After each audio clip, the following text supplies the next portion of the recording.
இந்த நாட்களிலே அதிகமாக ஆராதனை, ஆர்ப்பரிப்பு என்பவைகளை குறித்து பிரசங்கிக்கப்படுகிறது. கர்த்தருடைய நியாய தீர்ப்பை குறித்ததான உணர்வு தேவ ஜனங்களுக்கு இந்த நாட்களிலே மிகவும் குறைந்து கொண்டே வருகிற ஒரு காலகட்டத்தில் இருக்கின்றோம். ஆராதனை, ஆசீர்வாதம் என்பவைகளுக்கு முக்கியத்துவம் கொடுக்கப்படுகிறது போல தேவன் ஒரு நாள் தமது சபையை, தமது பரிசுத்தவான்களை நியாயம் தீர்க்க போகிறார் என்கின்ற ஒரு உணர்வு தேவ ஜனம் இழந்துவிட்ட ஒரு காலகட்டத்திலே மீண்டுமாக இவைகளை நாம் புதுப்பித்து மீண்டுமாக நாம் அவைகளை நினைவில் கொண்டு வருவது அவசியம் என்று நான் உணர்ந்தபடியினாலே இந்த காலை வேளையிலே பரிசுத்தவான்களுக்கென்று தேவன் வைத்திருக்கிற ஒரு தீர்ப்பை உங்களோடு கூட பகிர்ந்து கொள்ளும்படியாக நான் விரும்புகிறேன். பேதுருவின் நிருபத்திலே நாம் வாசிக்கும் போது நியாய தீர்ப்பு முந்தி தேவனுடைய வீட்டில் துவங்கும் காலமாய் இருக்கிறது என்று அப்போஸ்தலனாகிய பேதுரு எழுதுகிறார். வேதம் தெளிவாக போதிக்கிறது, ஒரே ஒரு மரணம், அந்த மரணத்துக்கு பிறகு ஒவ்வொரு மனிதனுக்கும் ஒரு நியாய தீர்ப்பு ஒன்று உண்டு. நியாய தீர்ப்பை தேவன் நியமித்து வைத்திருக்கிறார்.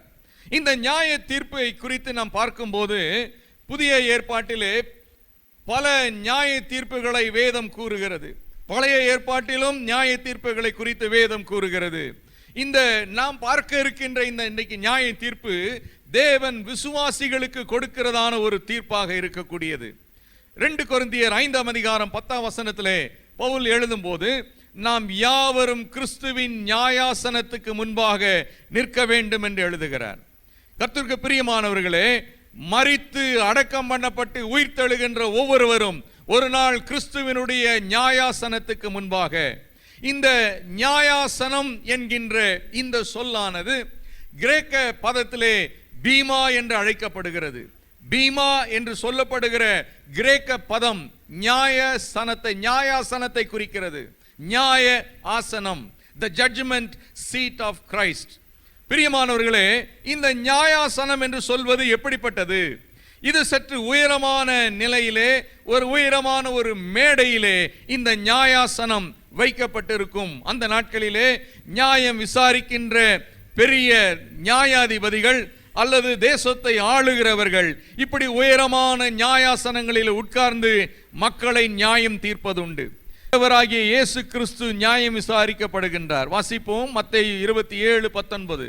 அவன் நியாயாசனத்தில் உட்கார்ந்திருக்கையில் அவனுடைய மனைவி அவனிடத்தில் ஆள் அனுப்பி, நீர் அந்த நீதிமானை ஒன்றும் செய்ய வேண்டாம், அவர் நிமித்தம் இன்றைக்கு சொப்பனத்தில் வெகு பாடுபட்டேன் என்று சொல்ல சொன்னாள். இயேசு நியாயம் விசாரித்த அந்த மனிதன், அந்த அவனுடைய தேசாதிபதி, அவனுடைய மனைவி பார்த்து சொல்லுகின்றாள், ஐயா, நீர் இயேசுவை, அவர் ஒரு நீதிமான், அவருக்கு நீர் எதையும் செய்ய வேண்டாம் என்று சொல்லி அவனுக்கு சொல்லி அனுப்புகிறதை பார்க்கிறோம். நியாயாசனத்தில் உட்கார்ந்திருந்த ஒரு மனிதன் நியாயம் விசாரிப்பதற்காக நியாயாசனத்தில் உட்கார்ந்திருக்கின்றான். அப்போஸ்தலர் 12ஆம் அதிகாரம். குறித்த நாளிலே ஏரோது ராஜவஸ்திரம் தரித்துக் கொண்டு சிங்காசனத்தின் மேல் உட்கார்ந்து அவர்களுக்கு பிரசங்கம் பண்ணினார். ஆகவே இந்த வேத பகுதிகளெல்லாம் நம்ம வாசிக்கும் போது இந்த நியாயாசனம் என்று சொல்லப்படுகின்ற ஒன்று அந்த நாட்களிலே இருந்ததான ஒன்று. ஜனங்களை நியாயம் விசாரிப்பதற்காக நியாயாசனத்தில் உட்கார்ந்து நியாயம் விசாரிக்கப்படுவார்கள் என்பதை நாம் தெளிவாக அறிகின்றோம். உயிர்த்தெழுதல் என்று நாம் பார்க்கும்போது முதலாம் உயிர்த்தெழுதலுக்கு பங்குள்ளவன் பாக்கியவான் என்று எழுது வேதத்தில் பார்க்கிறோம். கர்த்தருக்குள் மரித்தவர்கள் இது முதல் பாக்கியவான்கள் என்று பார்க்கிறோம். இந்த முதலாம் உயிர்த்தெழுதல், 2ஆம் உயிர்த்தெழுதல் என்று உயிர்த்தெழுதலில் பல நிலை இருப்பது போல நியாய தீர்ப்புகளிலும் பல நிலைகள் உண்டு. பலரை தேவன் நியாயம் தீர்க்க போகிறார். ஆதாமின் பாவத்தினாலே நாம் எல்லாரும் மரிக்கிறோம். கிறிஸ்து எழுந்ததினாலே நாமும் உயிரோடு எழுந்திருக்க போகிறோம். விசுவாசிக்கிறவர்கள் ஆமேன் சொல்லுவோமே. ஆமேன். ஏன் நம்மை தேவன் எழுப்ப போகிறார்? தேவன் எழுப்ப போவது எதற்காக என்றால் நியாயம் தீர்க்கும்படியாக நம்மை எழுப்ப போகிறார். தமது குமாரனாகிய இயேசு கிறிஸ்துவை கொண்டு தேவன் முழு உலகத்தையும் நியாயம் தீர்க்க அவரை நியமித்து வைத்திருக்கிறார். 7 விதமான நியாய தீர்ப்புகள் வேதத்திலே சொல்லப்பட்டிருக்கிறது. இவைகள் எல்லாவற்றையும் இன்றைக்கு காலையிலே நாம் தியானிப்பதற்கு நமக்கு நேரம் இருக்காது. ஆனால் ஒரே ஒரு தீர்ப்பு, விசுவாசிகளுக்கு தேவன் கொடுக்க இருக்கிற நியாய தீர்ப்பை இந்த காலை வேளையிலே உங்களுக்கு நான் வலியுறுத்தி சொல்லும்படியாக விரும்புகிறேன். முதலாவது வேதத்திலே காணப்படுகின்ற 7 தீர்ப்புகளிலே முதலாவது தீர்ப்பு, நமது பாவங்களுக்காக இரட்சகராகிய இயேசு சிலுவையிலே நியாயம் தீர்க்கப்பட்டது. நம்முடைய மீறுதல் நிமித்தம் அவர் காயப்பட்டு, நம்முடைய அக்கிரமங்கள் நிமித்தம் அவர் நொறுக்கப்பட்டார். நமக்கு சமாதானத்தை உண்டு பண்ணும் ஆக்கினை அவர் மேல் வந்தது என்று நாம் பார்க்கிறோம். பிதாவாகிய தேவன் சர்வ உலகத்தினுடைய பாவத்துக்கான ஒரு ஆக்கினை தீர்ப்பை தமது குமாரனாகிய இயேசு கிறிஸ்துவுக்கு அவர் கொடுத்தார். இது தேவன் கொடுத்ததான ஒரு தீர்ப்பு. இரண்டாவதாக, நாம் கர்த்தருடைய பந்தியிலே பங்கு பெறும் போது 1 கொரிந்தியர் 11:31 நாம் வாசிக்கின்றோம், இந்த நியாயம் தீர்த்து கொள்ளுங்க, நம்மை நாமே நிதானித்து நாம் அறிந்து கொள்ளுகிறோம். வேதம் கூறுகிறது, நம்மை நாமே நிதானித்து அறிந்தால் நாம் நியாயம் தீர்க்கப்படும். நமக்கு தேவன் கொடுத்திருக்கிற ஒரு நிதானிப்பு அல்லது தீர்ப்பு என்னவென்றால், பரிசுத்த பந்தியிலே, கர்த்தருடைய பந்தியிலே கர்த்தருடைய பிள்ளைகள் தங்களை தாங்களே தீர்த்து கொள்வது, நியாயம் தீர்ப்பது. ஒரு விசுவாசி கர்த்தருடைய பந்தியின் வேளையில் மாத்திரமல்ல, அனுதினமும் தன்னை அவன் நியாயம் தீர்த்து தன்னைத்தானே நிதானித்து அறிவது மிக முக்கியமான ஒன்று. மூன்றாவதாக, தேவன் விசுவாசிகளுக்கு கொடுக்க இருக்கின்ற ஒரு நியாய தீர்ப்பு. அதைத்தான் நாம் 2 கொரிந்தியர் 5 வாசிக்கின்றோம். நாம் யாவரும் கிறிஸ்துவனுடைய நியாயாசனத்துக்கு முன்பாக நிற்க வேண்டும். நான்காவதாக, தேவன் கொடுக்க இருக்கிற தீர்ப்பு, தேசங்களுக்காக தேவன் கொடுக்க இருக்கிற ஒரு தீர்ப்பு. மத்தேயு சுவிசேஷம் 25:32 நாம் வாசிக்கும் போது, வெள்ளாடுகளையும் பிரிப்பது போல அவர் கூட்டத்தை 2 பிரிவாக, உலகத்தை 2 பிரிவாக பிரிக்க போகிறார். அதிலே ஒரு கூட்ட மக்களை அவர்கள் செம்மறியாடுகளை வெள்ளாடுகளை பிரிப்பது போல பிரித்த பிறகு, வலது பக்கத்தில் இருக்கக்கூடிய மக்களை பார்த்து, நான் பசியாயிருந்தேன், எனக்கு போஜனம் கொடுத்தீர்கள், நான் தாகமாயிருந்தேன், என் தாகத்தை தீர்த்தீர்கள் என்றெல்லாம் அவர்களை பார்த்து சொல்லுவார். இடது பக்கத்தில் இருக்கிறவர்களை பார்த்து, நான் பசியாயிருந்தேன், நீங்கள் எனக்கு ஆகாரம் கொடுக்கவில்லை. இது எதை குறிக்கிறது என்றால், ஆண்டவர் யூத மக்களுக்கு, யூத தேசத்துக்கு இசைந்து யூத தேசத்துக்கு உதவி செய்த ஒரு கூட்டத்தை தேவன் அங்கீகரிப்பதையும், யூத மக்களை வெறுக்கின்ற ஒரு கூட்டத்துக்கு தேவன் கொடுக்க இருக்கிற ஒரு தீர்ப்பையும் நாம் இங்கு பார்க்கின்றோம். மத்தேயு சுவிசேஷம் 25 ஆண்டவர் பசியாயிருந்ததையும் தாகமாயிருந்ததையும் எடுத்து, எழுத்தின்படியாக ஆண்டவர் இப்படிப்பட்ட நிலையில் இருந்தார் என்று நாம் உணரக்கூடாது, எடுத்துக்கொள்ளக்கூடாது. மாறாக தமது ஜனத்திற்கு, யூத ஜனத்திற்கு, யூத தேசத்திற்கு, தேவ ஜனங்களுக்கு உலகமெங்கிலும் உள்ள நாடுகள் கொடுத்த ஒத்தாசை என்ன, அவர்களை நிராகரித்தது என்ன என்பதன் அடிப்படையிலே தேவன் ஒரு தீர்ப்பை அவர்களுக்கு வைத்திருப்பதை மத்தேயு சுவிசேஷம் 25 நமக்கு காண்பிக்கின்றது. பிரியமானவர்களே, 5வது ஒரு தீர்ப்பு ஒன்று உண்டு. அது யாருக்கான தீர்ப்பு என்றால், இஸ்ரவேலருக்காக தேவன் கொடுக்கின்ற ஒரு நியாய தீர்ப்பு. எசேக்கியேல் தீர்க்கதரிசன புத்தகத்திலே 20 தேவன் தமது ஜனத்திற்கு கொடுக்க இருக்கிற தீர்ப்பை வேதம் நமக்கு தெளிவாக கூறுகிறது. உபத்திரவ காலத்துக்கு பிறகு தேவன் தமது ஜனத்தை நியாயம் தீர்க்க போகிறார். தம்மால் தெரிந்து கொள்ளப்பட்ட, ஆசீர்வதிக்கப்பட்ட அந்த ஜனத்திற்கு தேவன் ஒரு மகா பெரிய தீர்ப்பை நியமித்து வைத்திருக்கிறார். அதன் பிறகு நாம் வாசிக்கும் போது 6வது ஒரு தீர்ப்பு ஒன்று உண்டு. யூதாவின் நிருபத்திலே 6ஆம் வசனத்திலே நாம் இந்த தீர்ப்பை குறித்து பார்க்கின்றோம். தூதர்களுக்கு தேவன் ஒரு தீர்ப்பை வைத்திருக்கிறார். விழுந்து போன மக்கள், விழுந்து போன தூதர்களுக்கு தேவன் வைத்திருக்கிற ஒரு தீர்ப்பு. 7வது நாம் பார்க்கும்போது, மரித்த துன்மார்க்கர்களுக்கான ஒரு நியாய தீர்ப்பை வேதம். பிரியமானவர்களே, இது யாருக்கான தீர்ப்பு? இந்த தீர்ப்பு எல்லாருக்கும் தேவன் கொடுக்கிற ஒரு தீர்ப்பு. மரித்த துன்மார்க்கர்களுக்கு தேவன் வைத்திருக்கிற ஒரு தீர்ப்பு. ஆனால் இன்றைக்கு நாம் பார்க்க இருப்பது இந்த 7 தீர்ப்புகளும் அல்ல. 3வதாக நான் சொன்னேன் அல்லவா, விசுவாசிகளுக்கு தேவன் கொடுக்க இருக்கிற ஒரு தீர்ப்பு. மீண்டுமாக 2 கொரிந்தியர் 5:10 வாசிப்போம். ஏனென்றால் சரீரத்தில் அவனவன் செய்த நன்மைக்காவது தீமைக்காவது தக்க பலனை அடையும்படிக்கு நாம் எல்லாரும் கிறிஸ்துவின் நியாயாசனத்திற்கு முன்பாக வெளிப்பட வேண்டும். இந்த தீர்ப்பு எப்பொழுது நடைபெறும் இருக்கிறது, எங்கு இந்த தீர்ப்பை தேவன் தர இருக்கிறார் என்பதற்கு பல்வேறு கருத்துக்கள் நிலவினாலும், இதை தெளிவாக நாம் அறிந்து கொள்வதற்கு அப்போஸ்தலனாகிய பவுல் 1 தெசலோனிக்கேயர் 4 கர்த்தருடைய பிள்ளைகளுடைய உயிர்த்தெழுதலை குறித்து அவர் எழுதுகிறார். அந்த தெசலோனிக்கேயர் நிருபத்திலே உயிர்த்தெழுதலை குறித்தும் மரித்து போனவர்களை குறித்தும் பலருக்கும் பல்வேறு சந்தேகங்கள் இருந்தபடியினாலே தெசலோனிக்கேயர் 1 நிருபத்தையும் 2 நிருபத்திலேயும் கர்த்தருடைய வருகை குறித்து பல்வேறு தெளிவான கருத்துக்களை பவுல் எழுதுகிறதை நாம் பார்க்கிறோம். இந்த 4ஆம் அதிகாரத்திலே அவர் எழுதும்போது 13ஆம் வசனத்திலிருந்து 17ஆம் வசனம் வரைக்கும் கர்த்தருடைய பிள்ளைகளுடைய உயிர்த்தெழுதல், அந்த உயிர்த்தெழுதலோடு கூட நடக்க இருக்கிறதான ஒரு தீர்ப்பு ஒன்று உண்டு என்று பரிசுத்தவான்கள் நம்புகிறார்கள். வாசிக்கலாம் 1 தெசலோனிக்கேயர் 4ஆம் அதிகாரம் 13 முதல் 17 வரை. அன்றியும் சகோதரரே, நித்திரை அடைந்தவர்களின் நிமித்தம் நீங்கள் நம்பிக்கையற்றவர்களான மற்றவர்களைப் போல துக்கித்து அறிவில்லாதிருக்க எனக்கு மனதில்லை.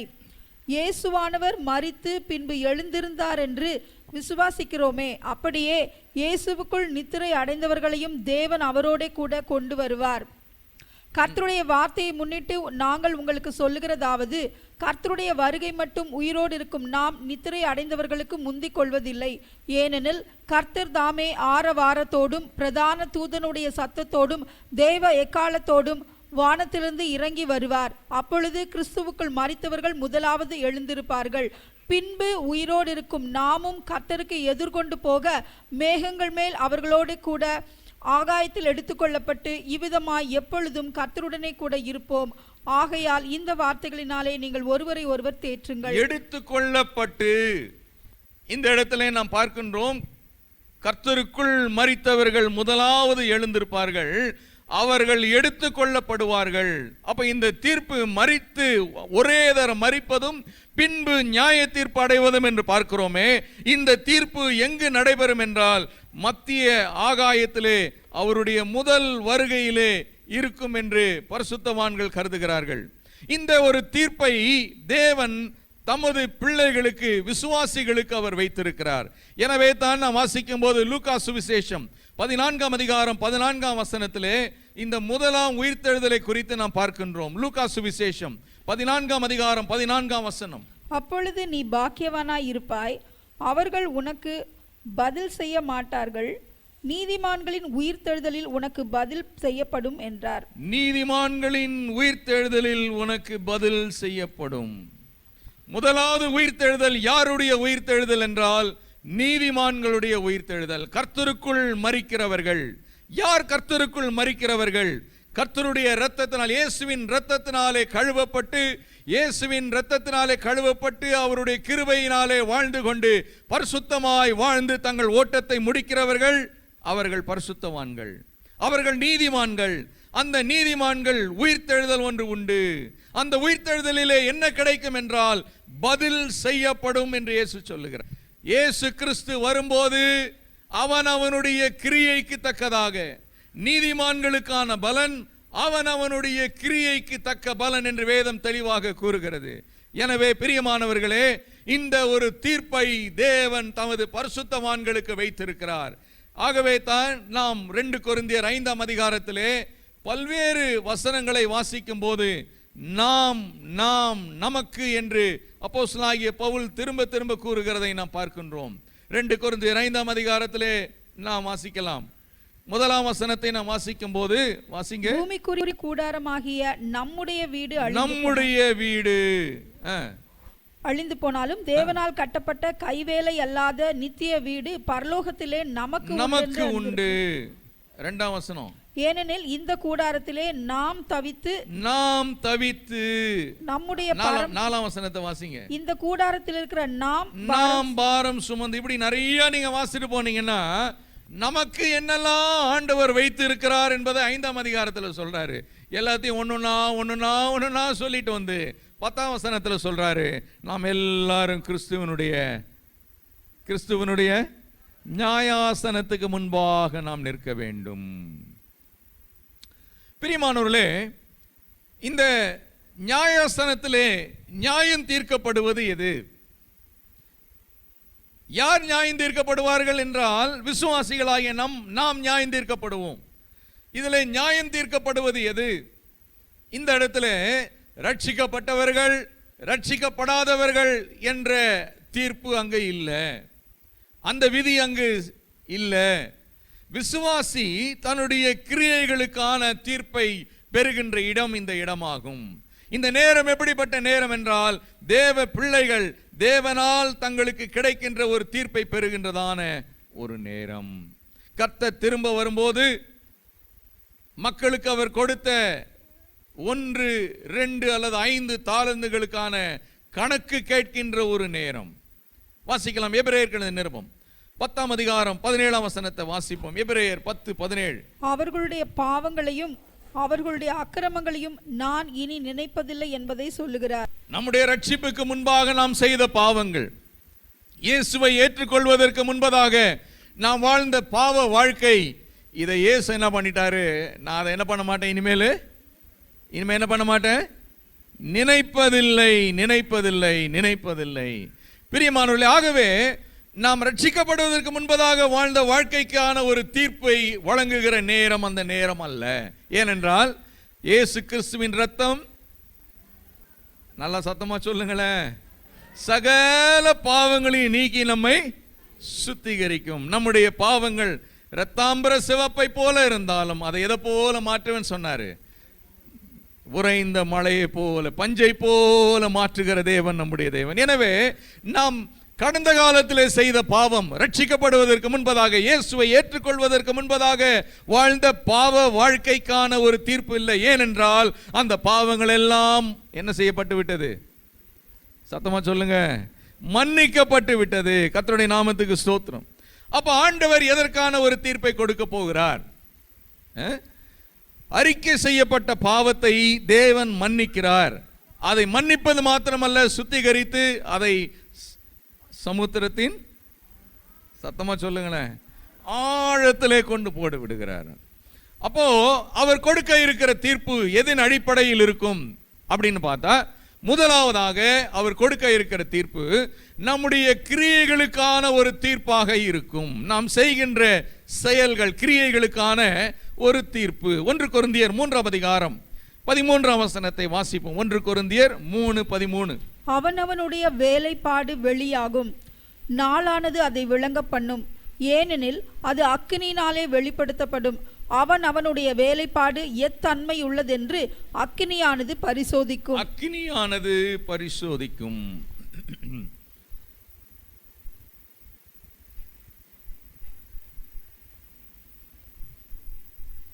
நாம் செய்கின்ற ஒவ்வொரு கிரியையும்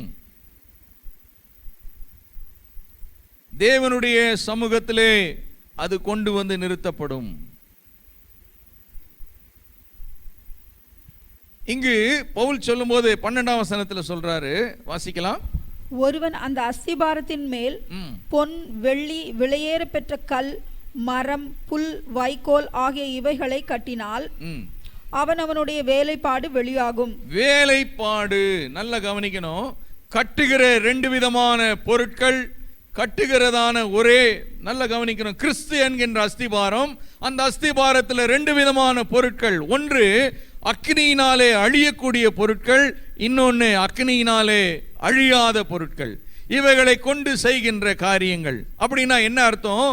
நாம் செய்கின்ற காரியங்களை நித்தியம் அங்கீகரிக்கக்கூடிய காரியங்கள், அழியாத வேலைகள், அழியக்கூடிய வேலைகள் என்று உண்டு. அப்ப அழியாதது என்ன? அழியாதது என்ன என்று பார்க்க வேண்டும் என்றால், தேவனுக்கு முன்பாக மாசற்ற சுத்தமான வாழ்க்கை நாம் வாழ்வது என்பது அது அழியாத ஒன்று. கர்த்தருடைய நாமத்துக்கு ஸ்தோத்திரம். தேவனுக்கும் மனிதருக்கும் முன்பாக உண்மையாய் உத்தமமாய் வாழ்வது என்பது அழியாத ஒன்று. விசுவாசமுள்ள வாழ்க்கை, தேவன் பேரில் கொண்டிருக்கிற பற்றுதல், வேதத்தை பூரணமாக விசுவாசிப்பது, இதெல்லாம் அழியாத ஒன்று. அப்ப அழியக்கூடியது என்ன அப்படின்னு கேட்டா, எல்லா விதமான பாவங்கள், எல்லா விதமான துன்மார்க்கம், எல்லா விதமான ஏமாற்றுதல், லஞ்சம் வாங்குதல், இவைகளெல்லாம் அழியக்கூடிய ஒன்று. எல்லா விதமான உண்மையற்ற தன்மைகளும் அழியக்கூடிய ஒன்று. தவறாக பெற்ற எல்லா லாபங்களும் அழியக்கூடிய ஒன்று. பாலியத்தின் இச்சைகளுக்கு இணங்குவது அழியக்கூடிய ஒன்று. எனவே பிரியமானவர்களே, தேவன் கிரியைகளுக்கு ஏற்ற ஒரு பலனை தர இருக்கிறார். கர்த்தருடைய பிள்ளைகள், நம்முடைய வாழ்க்கையிலே நாம் என்ன கிரியை செய்கிறோம் என்பதை சற்று சிந்தித்து பார்க்க வேண்டும். கலாத்தியர் 6ஆம் அதிகாரம் 7-8 வசனத்திலே நாம் வாசிக்கின்றோம். கலாத்தியர் 6ஆம் அதிகாரம் 7-8 வசனங்கள். மோசம் போகாதிருங்கள், தேவன் தம்மை பரியாசம் பண்ண ஒட்டார். மனுஷன் எதை விதைக்கிறானோ அதையே அறுப்பான். மனுஷன் எதை விதைக்கிறானோ அதையே அறுப்பான். மனிதனுக்கு தேவன் ஒரு தீர்ப்பை வைத்திருக்கிறார். மனுஷன் எதையெல்லாம் செய்கிறானோ அதற்கான தீர்ப்பை அவன் அறுக்கக்கூடிய ஒரு நாள் ஒன்று வந்து விட்டது. அது ஆண்டவராகிய இயேசு கிறிஸ்துவனுடைய வருகை. ஒவ்வொரு கிரியையையும் தேவன் நியாயத்தில் கொண்டு வந்து நிறுத்துவார்.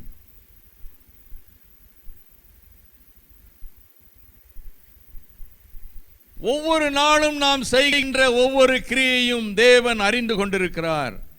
நம்முடைய செயல்பாடுகள் எல்லாவற்றையும் தேவன் கவனித்துக் கொண்டிருக்கிறார்.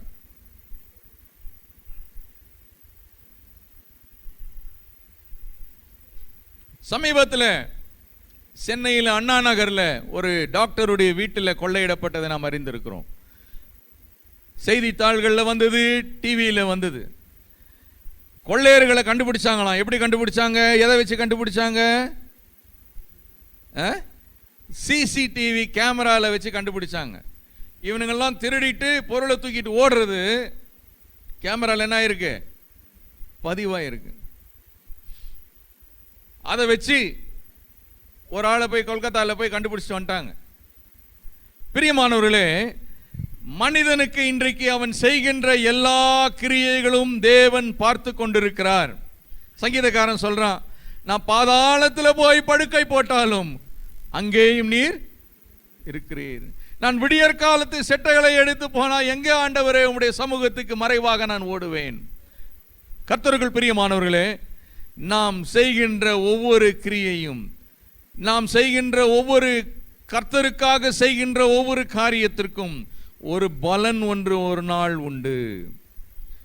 அப்படின்னா நம்முடைய கிரியைகள் எவ்வளவு உத்தமமானவைகளாய் இருக்க வேண்டும். தேவனால் அங்கீகரிக்கப்பட்ட கிரியைகளை நீங்களும் நானும் செய்ய வேண்டும் என்பதை சற்று உணர்வோடு கூட நாம் செய்ய கடமைப்பட்டிருக்கிறோம். இரண்டாவதாக என்ன தீர்ப்பு நமக்கு எதன் அடிப்படையிலே அன்றைக்கு தீர்ப்பு இருக்கும்?